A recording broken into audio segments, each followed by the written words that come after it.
आप अहबाब की खिदमत में तौफीक अंसारी का आदाब सलाम मसनून। दोस्तों, आपका मेरे चैनल NTA नेट फ़रोग़ अदब में खैर मक़दम है, खुश आमदीद है।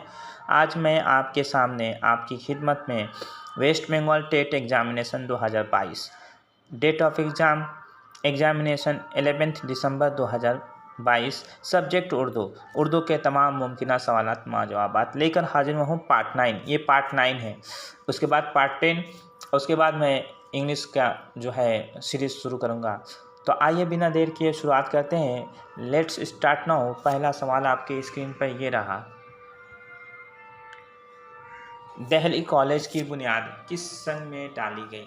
चारों ऑप्शंस आपके स्क्रीन पर ये रहे। 5 सेकंड के वक्त दिया जा रहा है, अब जवाब देने की कोशिश कीजिए। इसका सही जवाब है ऑप्शन 1, 1825 ईस्वी में दिल्ली कॉलेज की बुनियाद डाली गई थी। क्वेश्चन नंबर 2 है, तन्हाई किस शायर की नज़्म है? इसका सही जवाब है ऑप्शन 1, फैज़ अहमद फैज़ की मशहूर नज़्म है तन्हाई। क्वेश्चन नंबर 3 है, कसीदा इस सिन्फ़े सुखन को कहते हैं जिसमें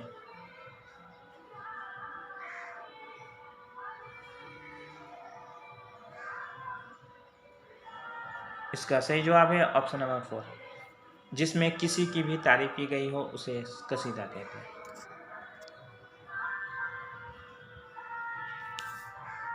क्वेश्चन नंबर 4 है, मौलाना अबुल कलाम आज़ाद ने रिसाला अल हिलाल कहाँ से जारी किया था? मौलाना अबुल कलाम आज़ाद ने जो 2 रिसाले जारी किए थे, एक जो है अल हिलाल और दूसरा है अल बलाग। तो अल हिलाल उन्होंने कहाँ से जारी किया था? तो इसका सही जवाब है ऑप्शन नंबर 1, कलकत्ता से। सन 1912 ईस्वी में कलकत्ता से जारी किया था। क्वेश्चन नंबर 5 है, रिसाला उर्दू मुअल्ला किस ने जारी किया था? रिसाला उर्दू मुअल्ला किसने जारी किया था? इसका सही जवाब है ऑप्शन 3, हसरत मोहानी ने जारी किया था। रिसाला उर्दू मुअल्ला किसने जारी किया था? हसरत मोहानी ने। कहीं पे कभी कभी उर्दू मुअल्ला लिखाता है, कहीं पे उर्दू मुअल्ला लिखाता है, उर्दू मुअल्ला। तो खैर उर्दू मुअल्ला हो या उर्दू मुअल्ला हो, किसने जारी किया था? तो हसरत मोहानी ने, याद रखना है। क्वेश्चन नंबर 6 है, तरक्की पसंद तहरीक किससे मुतासिर थी? इसका सही जवाब है ऑप्शन 1, फासिज्म के से मुतासिर थी तरक्की पसंद तहरीक।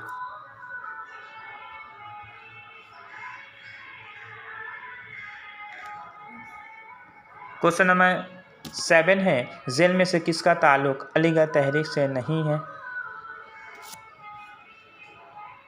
इसका सही जवाब है ऑप्शन ऑफ, मोहम्मद हुसैन आज़ाद का ताल्लुक जो है अलीगढ़ तहरीक से नहीं है। जेल में से किसका ताल्लुक अलीगढ़ से नहीं है?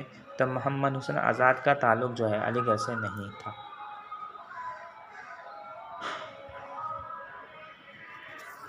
क्वेश्चन नंबर 8 है, मरसिया की इब्तिदा कहाँ से हुई? इसका सही जवाब है ऑप्शन 1, दक्कन से। मरसिया का आगाज़ कहाँ से हुआ? दक्कन से हुआ था। क्वेश्चन नंबर 9 है, जेल में से कौन शायर बहादुर शाह जफर के उस्ताद थे?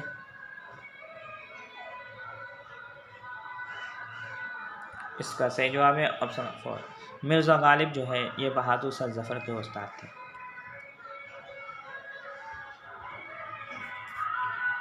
क्वेश्चन नंबर 10 है, जेल में से कौन सा लफ्ज़ इसमें आला की उम्दा मिसाल है? इसका सही जवाब है ऑप्शन 4, कैंची, तलवार, ये सब इसमें आला की उम्दा मिसाल है। अस्तूरा, भाला। क्वेश्चन नंबर 11 है, जेल में से कौन सा लफ्ज़ इसमें मज़गर की उम्दा मिसाल है?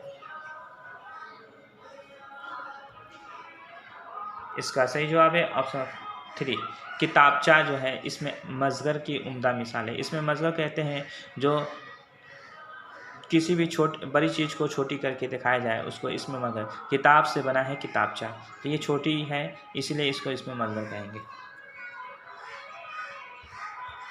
बड़ी चीज़ को छोटी करके पेश किया जाए। क्वेश्चन नंबर 12 है, इनमें से कौन सा लफ्ज़ याए मारूफ की उम्दा मिसाल है? इसका सही जवाब है ऑप्शन 1 शीर जो है, ये शीर का मतलब होता है दूध। जैसे शीर खार आप सुने होंगे, शीर माने होता है दूध, माने दूध पीने वाला शीर खार। तो शीर ये शेर नहीं है बल्कि शीर है। यानी याए मारूफ उस या को कहते हैं जिस पे ज़ेर हो और वह खूब खींच कर पढ़ा जाए, उसे याए मारूफ कहते हैं। तो यहाँ पर शीर जो है ये याए मारूफ की उम्दा मिसाल है, देर ये याए मारूफ की नहीं।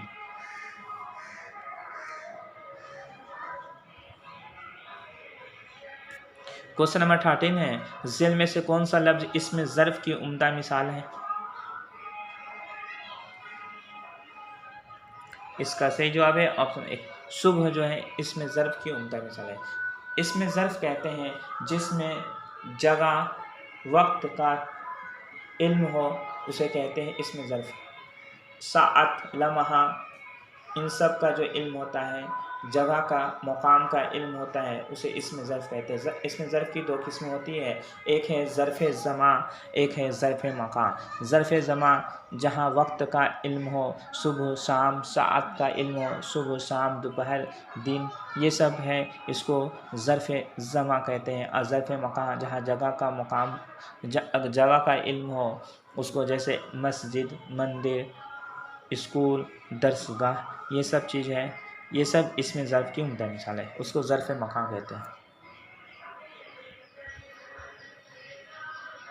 क्वेश्चन नंबर 14 है, उर्दू की पहली नज़्म कौन सी है?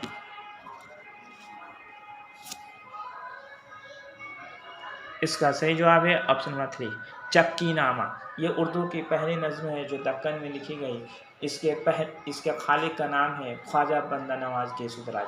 ख्वाजा बंदा नवाज़ गेसुदराज को उर्दू का पहला नज़्म गो शायर माना जाता है, नज़्म गो शायर कहा जाता है। और उर्दू का पहला अगर बाज़ाब्ता नज़्म गो शायर अगर किसी को कहा जाए तो वह है नज़ीर अकबर आबादी, जो मीर तक़ी मीर और सौदा के हम अशर शुअरा शायर थे, उनके ज़माने के वो शायर थे। उन्होंने नज़्म में अपना नाम पैदा किया। तो बाज़ाब्ता नज़्म गो शायर अगर किसी को माना जाएगा तो है आपके नज़ीर अकबर आबादी। लेकिन उर्दू के पहले नज़्म गो शायर या उर्दू की पहली नज़्म मानी जाएगी तो है चक्की नामा।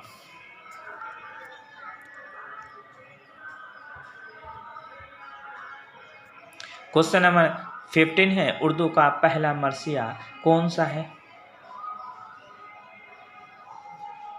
इसका सही जवाब है ऑप्शन 3 उर्दू का पहला मरसिया कौन सा है? नौशरहार, जो 1503 ईस्वी में लिखी गई थी। 1503 ईस्वी में लिखी गई थी। इसके खालिक का नाम है अशरफ बयाबानी,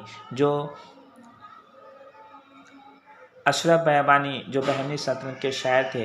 इन्होंने 1503 ईस्वी में नौशरहार के नाम से एक मरसिया लिखा था। हालांकि ये एक मसनवी है जो मरसिया की हैयत में है, इसलिए इसे मरसिया के तर्ज में लिखा गया है, इसलिए मरसिया इसको माना जाएगा।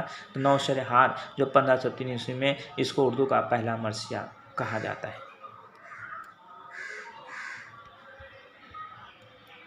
क्वेश्चन नंबर 16 है, उर्दू की पहली मसनवी कौन सी है? इसका सही जवाब है ऑप्शन 3 कदम राव पदम राव उर्दू की पहली मसनवी है। उर्दू की पहली मसनवी कौन है? कदम राव पदम राव, जिसे बहमनी सल्तनत के एक शायर फ़खरुद्दीन निज़ामी ने, जो बहमनी सल्तनत के शायर थे, उन्होंने ये जो है कदम राव पदम राव मसनवी लिखी थी। तो मैंने उर्दू की पहली मसनवी, उर्दू की पहली नज़्म, उर्दू की पहली जो है आपके क्या नाम है मरसिया, ये सब के बारे में मैं पूछ रहा हूँ ताकि इसमें भी सवाल कहीं से भी पूछा जा सकता है। क्वेश्चन नंबर 17 है, शहरुल बयान किसकी मसनवी है? शहरुल बयान किसकी मसनवी है? इसका सही जवाब है ऑप्शन 1 मीर हसन की मसनवी है। शहरुल बयान किसकी मसनवी है? मीर हसन की मसनवी है, जो 1784 ईस्वी में लिखी गई थी। मीर हसन जिन्होंने 12 मसनवियाँ लिखी हैं, उनकी आखिरी मसनवी शहरुल बयान है। शहरुल बयान ने इन्हें मीर हसन बनाया, उर्दू अदब में इनका मकाम जो है आला किया। शहरुल बयान ये उनकी शाहकार मसनवी है।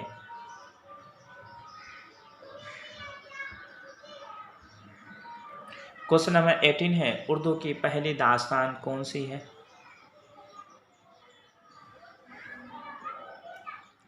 इसका सही जवाब है ऑप्शन 1, सबरस जो है उर्दू की पहली दास्तान है।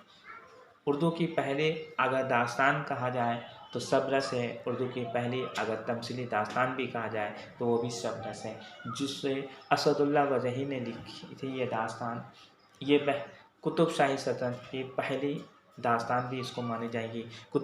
अगर उर्दू दास्तान का आगाज़ किस सल्तनत के अहद में हुआ था तो कुतुब शाही सल्तनत के अहद में हुआ था, ये भी पूछा जा सकता है।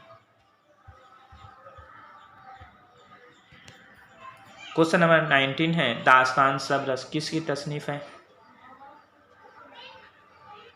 इसका सही जवाब है ऑप्शन 2, असदुल्ला वजही। मैं एक एक टॉपिक हर जगह से ले रहा हूँ ताकि आपको जो क्वेश्चन का जो मयार है जो पूछा जाएगा वो कहीं से भी, इसमें से कहीं से भी पूछ सकता है। एक एक टॉपिक अच्छा से उठा के ले रहा हूँ, इस तरह के क्वेश्चन आपको किसी भी किताब में नहीं मिलेगी।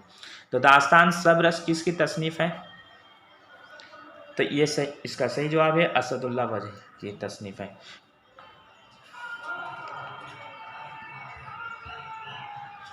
क्वेश्चन नंबर 20 है, उर्दू की असास किस बोली पर कायम है? इसका सही जवाब है ऑप्शन 1, खड़ी बोली पर कायम है। उर्दू की असास, ये क्वेश्चन स्टैंडर्ड भी है और जो नौ मौलूद जो उर्दू से उनका दूर दूर तक वास्ता नहीं है और उर्दू मीडियम से उन्हें पढ़ाई करते हैं, तो उन लोगों के लिए ये थोड़ा सा हायर है। जो ग्रेजुएशन तक अच्छे से पढ़ाई किए हैं उन लोगों के लिए ये सब आसान क्वेश्चन है, आसानी से कर लेंगे। तो उर्दू की असास किस बोली पर कायम है? तो इसका सही जवाब है ऑप्शन 1, खड़ी बोली पर कायम है। क्वेश्चन नंबर 21 है, दास्तान करबला कथा किसकी तसनीफ़ है? इसका सही जवाब है ऑप्शन 3, फजली की तसनीफ़ है। फजली खान फजली की ये तसनीफ़ है दास्तान करबला कथा। क्वेश्चन नंबर 22 है, साद अज़ीमाबादी का असल नाम क्या था? असल नाम क्या है? साद अज़ीमाबादी का असल नाम क्या है? क्या था नहीं, क्या है? तो इसका सही जवाब है ऑप्शन 1, सैयद अली मोहम्मद। ये बहुत ही इंपॉर्टेंट क्वेश्चन है, ये कई बार कई जगह ये इम्तहान में पूछे जाते हैं। अक्सर मैंने TGT में भी देखा है, ये स्टेट में भी देखा है, कई बार स्टेट में भी देखा है, TGT में भी देखा है। ये सब सवाल बहुत इंपॉर्टेंट है जो अक्सर पूछे जाते हैं। क्वेश्चन नंबर 23 है, मुफलिसी किस शायर की नज़्म है?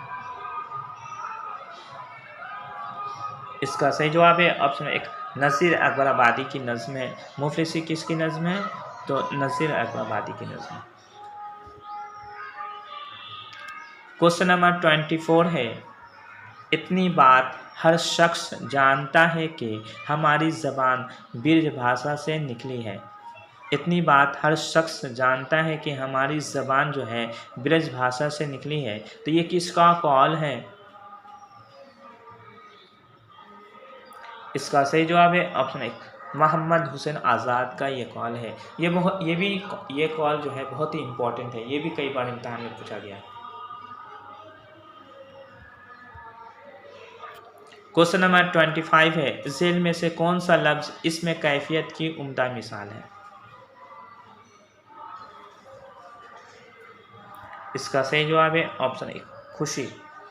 इसमें कैफियत जिसको हम अगर कहें तो इसको इंग्लिश में एब्स्ट्रैक्ट नाउन कह सकते हैं। इसमें कैफियत जिसको हम एब्स्ट्रैक्ट नाउन कह सकते हैं, जो किसी भी नाउन की अच्छाई को या बुराई को जाहिर करता है, यानी उसकी सिफत को बयान करता है, उसको कहते हैं इसमें कैफियत। यानी जैसे खुशी, गमी, ये सब चीज़ जो है हालात को ज़ाहिर करता है, उसको कहते हैं इसमें कैफ़ियत। जैसे यहाँ पर खुशी जो है यह आपके इसमें कैफ़ियत की उम्दा मिसाल है। तो दोस्तों, मेरी ये वीडियो आपको कैसी लगी? अगर अच्छी लगी तो चैनल को सब्सक्राइब कीजिए, लाइक कीजिए और वीडियो को ज़्यादा से ज़्यादा अपने दोस्तों में शेयर कीजिए। और एक बात बता दूँ, इससे पहले मैंने पार्ट 1 से लेके पार्ट 8 तक वीडियो बना दी है। अगर अभी तक आपने नहीं देखी है तो लिंक डिस्क्रिप्शन बॉक्स में दे दी गई है, आप देख सकते हैं। ये पार्ट 9 आज कंप्लीट हो गया। आज पार्ट 10 इंशाल्लाह कोशिश करूँगा आज ही पार्ट 10 कंप्लीट कर दूँ। उसके बाद मैं इंग्लिश का सीरीज़ कंप्लीट करने की कोशिश करूँगा। तो मेरे चैनल को आप लोग पाबंदी के साथ देखें और अपने दोस्तों में शेयर भी करें। तो आज के लिए इजाज़त दीजिए। अपने दोस्त तौफीक